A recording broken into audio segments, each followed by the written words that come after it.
Okay, 'wag na nating saklawan yung desisyon nilang dalawa kasi 'di na sila bata. Isa pa, alam natin na sila na at yan ay marami na ang pruweba at 'di na yan maipagkakaila kasi mismong si Aiko, I believe sa dalawa sa pagmamahalan nila kasi Paolo is very private person and reserve one. Kaya to all legit fans of Kim Pao Fanatag na tayo, so all they need is our prayers for them na ligtas silang dalawa sa lahat ng ganap nila. God bless them both, all their fans, bloggers, and seniors, as well as their families and Aki. To God be all the glory. There is yung mga bashers, tahimik na sila kaya lahat ng bash ay it will die in natural death. Maraming salamat sa komento ginang Norma Dayag. Yes, tama po kayo dyan. Hayaan na po natin sila sa mga magiging desisyon nila sa buhay. And I'm sure pinaghahandaan na po nila ang tungkol sa kagustuhan po ng lahat. Yun nga lang, may mga sinasaalang-alang po sila. Basta maging panatag tayo. As long as alam na natin kung anong meron sa kanilang dalawa, ang antay na lang natin dyan ay yung kasalan na magaganap or yung malaking announcement na magaganap na bubulabog sa buong bansa. Tungkol naman sa mga bashers, tikom talaga yung kanilang mga bibig ngayon. Wala akong nakikitang naglipa ng bashers dahil nasaksihan siguro nila yung katotohanan kay Kim and Paolo. Kaya sino ang napahiya? Di sila mga kakimpaw, di ba? So maraming salamat sa komento ginang Norma Dayag. Mag-iingat po kayo palagi at nawa po ay lagi kayong ligtas kasama din ang inyong pamilya. So ito na nga pag-usapan na natin ang mga topic po na nakalap natin sa araw na to ng Miyerkules. At unahin nating pag-usapan ang tungkol nga dito mga kakimpaw sa pinag-uusapan po sa mundo ng social media. Yung tungkol nga po sa naging bonding and naging gala ni Kim and Paolo Avellino sa Dubai Mall na kung saan iplenex ni Chinita Princess kahapon, di ba, sa kanyang Instagram account na pinag-isa niya po yung picture nilang dalawa ni Paolo Avellino. So until now, usapan pa rin ito at maging ako, hindi po ako makamove on dito kasi parang pinalabas na or sinagot na ni Kim Cho na silang dalawa ni Paolo ay iisa na mga kakimpaw. Isang confirmation na to na malinaw. Sabi nga po ng isang account sa X, basta sabi dito, you're mine and I'm yours. Basta when two become one, bahala kayo kung hindi nyo gets. Mahina kayo sa pa-mind games nila. Naku Pao, sana yung pa-Norway post mo, wag naman sa birthday ni Kimi para isolve puzzle. Pwede, Valentine Day na lang. So, Valentine ata yun mga kakimpaw, no? So, sana i-post at ilabas na yan ni Chinita Princess and Paolo Avellino. Samantalang, panibagong post naman mula kay M. Canada, sabi niya, that prediction is no obvious, pang cloud and views lang. And if ever they end up with someone outside showbiz, it just means one of them decided to leave the industry. So, still sila pa rin sa end. Yes po, na-predict ko na sila till the end at pala-decision po ako. So ano na naman ang kumakalat na mga pang-clout na prediction na yan at saan kaya nagmula? Naku, huwag kayo maniniwala dyan mga kakimpo kasi may stress lang kayo, okay? Samantalang next topic naman tayo, pag-usapan natin itong magaganap kay Kim and Paolo Avellino. Yes, aalis po sila mga kakimpaw at pupunta po sila ng Cebu. So parehas pong pupunta si Kim and Paolo Avellino sa Cebu mga kakimpaw by January 18 dahil sa mga ganap nila. Si Kim Chu para po sa Sinulog 2026 para yan sa Bingo Plus kasama niya dito si Maine Mendoza. Sabi nga dito, magkasama ang Kim Pao sa Cebu January 18, magkaiba man ang float for sure naman after parade, hanapin ang isa't isa din celebrate sinulog siguro with the choice. So magkaiba man po ng float mga kakimpaw si Kim and Paolo, iisa naman ang ganap nila at alam naman natin na sila't sila pa rin po ang magkasama after ng event na yan. Meron nga po mga nagsasabi na siguro bibisit na rin si Kim Chu sa kanyang House of Little Bunny na store dyan po sa Cebu. So may abangan tayo mga kakimpaw ha, January 18 po yan. So bago mag-18, naalis na po si Kim and Paolo Avellino ng Manila and for sure, sabay sila sa flight niyaan. So meron na naman silang moment sa Cebu. So first time pala ni Paula Avellino mga kakimpaw para sa sinulog ng Cebu. Sabi kasi ng isang netizen, first time ni Paolo magsinulog sa Cebu. Kasama pa siya sa parade dahil kay Kim yang lahat.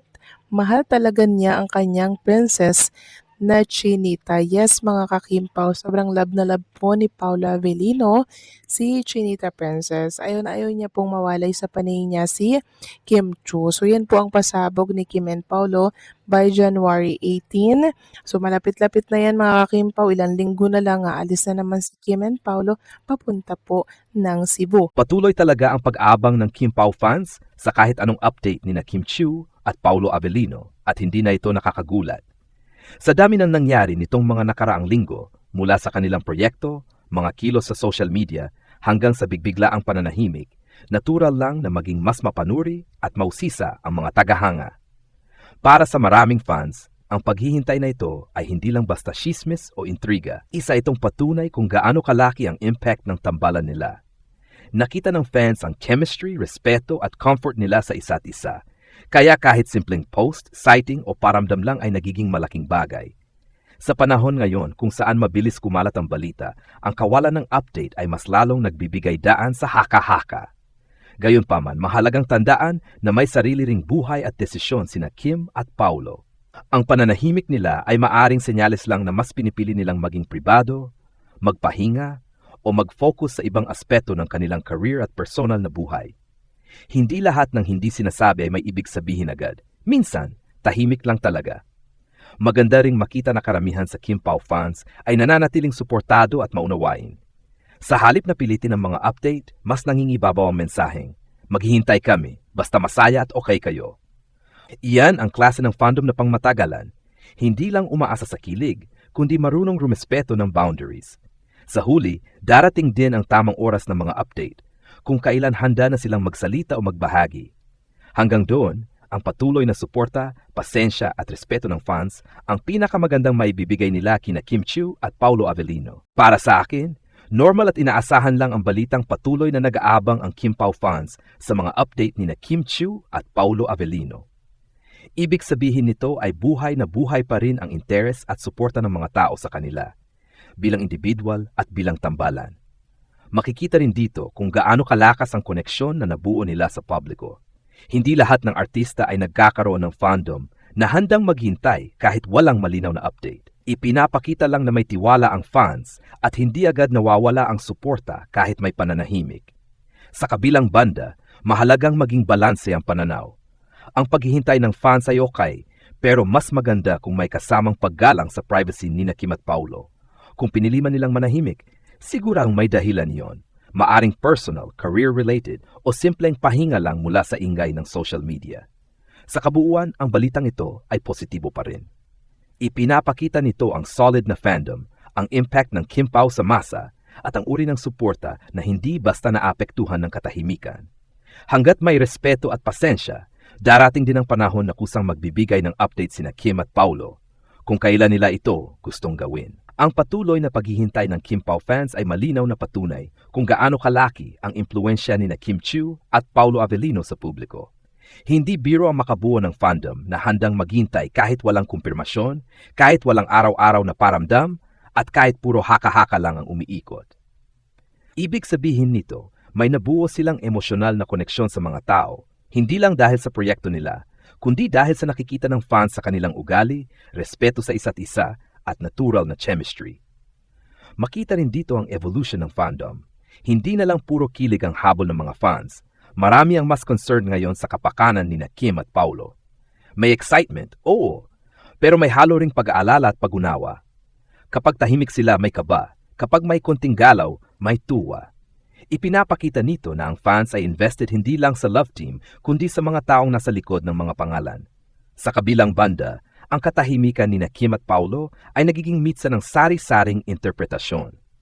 Sa panahon ng social media, ang kawalan ng update ay parang mensahe na rin para sa ilan, kahit minsan ay wala naman talagang ibig sabihin. Dito pumapasok ang responsibilidad ng fans at ng publiko na huwag agad magbuo ng sariling kwento. Hindi lahat ng bagay ay kailangang ipaliwanag at hindi lahat ng galaw ay dapat bigyan ng malalim na kahulugan. Mahalaga ring tandaan na parehong profesional at pribadong tao sina Kim at Paulo. May karapatan silang pumili kung kailan sila magsasalita at kung ano lang ang gusto nilang ibahagi. Ang toong suporta ay hindi lang nasusukat sa dami ng tanong o abangan, kundi sa kakayahang maghintay ng may respeto. Kung may ibabahagi man sila sa tamang panahon, mas magiging makabuluhan iyon dahil kusa at bukal sa loob. Sa kabuuan, ang balitang patuloy na nag-aabang ang Kim Pao fans ay hindi negatibo. Sa halip, isa itong salamin ng malakas na fandom, matibay na suporta, at emosyonal na koneksyon na bihirang mabuo. Hanggat nananatiling mahinahon, positibo, at may respeto ang paghihintay ng fans, ang kwento ng Kim Pao, anuman ang tunay nitong estado, ay mananatiling may halaga at dignidad. May dagdag pa sa balitang ito na mas nagpapalalim sa sitwasyon ng Kim Pao at ng kanilang fandom. Una, kapansin-pansin na ang patuloy na pag-abang ng fans ay hindi na lang basta reaksyon sa tsismis, kundi tila kolektibong karanasan ng fandom. May mga fans na nagiging mas maingat sa pagbabahagi ng impormasyon, nagre-remind sa kapwa fans na huwag magpadala sa fake news, at pinipiling maghintay lamang sa opisyal at malinaw na pahayag. Ipinapakita nito na mas nagmamature ang Kim Pao fandom at mas naging responsable sa gitna ng intriga. Ikalawa, ang katahimikan ni Kim Chiu at Paulo Avellino ay maaari ring tingnan bilang estratehikong hakbang, hindi man tungkol sa relasyon, kundi sa career. Sa industriya ng showbiz, minsan mas pinipiling manahimik ang artista para maiwasan ang maling interpretasyon o para hindi maapektuhan ang mga susunod na proyekto. Sa ganitong punto, ang paghihintay ng fans ay nagiging bahagi rin ng anticipation na maaring magbigay ng mas malaking impact pag may inanunsyo na sila. Ikatlo, mahalagang banggitin na anuman ang tunay na estado ni Kim at Paulo, magkaibigan man, magka-work partner lang, o higit pa. Ang mahalaga ay ang positibong impluensya nila sa isa't isa at sa fans. Maraming tagahanga ang na-inspire sa pagiging profesional nila, sa paraan ng pakikitungo nila sa kapwa at sa kung paano nila hinaharap ang pressure ng publiko. Panghuli, ang patuloy na interes ng fans ay nagsisilbing paalala na ang tunay na suporta ay hindi laging maingay. Minsan, ito ay tahimik na paghihintay, pag-unawa at pananatiling nandoon kahit walang kapalit na update. At sa ganitong klase ng suporta, mas nagiging makabuluhan ang koneksyon ng artista at ng kanilang fans, hindi lang batay sa balita, kundi sa tiwala at respeto.